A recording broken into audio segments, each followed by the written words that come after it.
mga bata. Bago ka lang ba dito, Ina? Opo, bago lang po ako dito. Sige. Mag-ingat kayo mga bata. Kasi bawal kayo pumunta dun sa dulo ng building po. Bakit naman po, Manong? Dahil may kwento daw dyan. May namatay daw babae dun sa dulo ng building ko. Marami pa rin nagsasabi na umiiyak pa rin daw yung babae.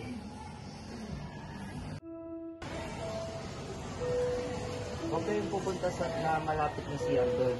Dahil pagka tumingin ko sa salamin, habang may narinig kang umiiyak, pwedeng magalit yung mga bata. Ay kuya, baka fake news lang yan. Oo nga, wala nga na tayo. Ala kayo, pero huwag yung sabihin na. Ba't ikaw na? Fine.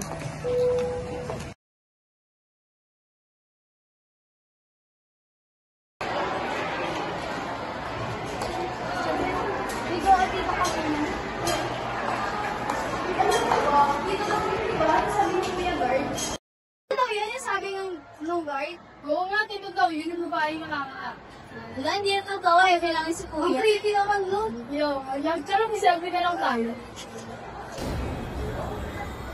Nakita niyo ba yun? Parang may tumakas sa likod dati. Sino? Hindi ka lang parang may tumakan eh. Kanino? Photo? Ha? Wala naman nila. Baka pa natin. Hindi ako makain. Talaga lang ako kayo dyan.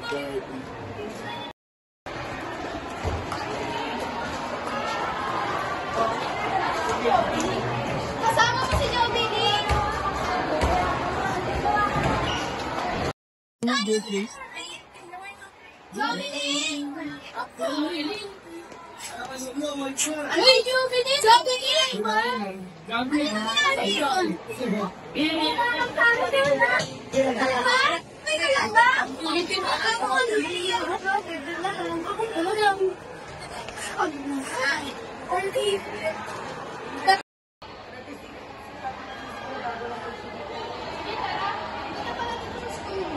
Maganda na lang ang sila. Naglang nabibigyan na ako para yung tao doon. Tao? Ano ba tao doon? Ano ba nakita mo? Wala namang tao doon ah. Oo nga, tinatakot na yata ako. Ay nako, kumain na nga lang tayo. Oo, tara, baka doon na. Pero may nakita talaga ako doon. Ay nako, sige na nga. Tara na, ikapasin natin yung pagkakas. Hindi ba? Magsita mo. Uy! Grabe ba? Alam mo ba, itong room na to, dito namatay yung babae. Totoo ba yun? Oo, totoo yun.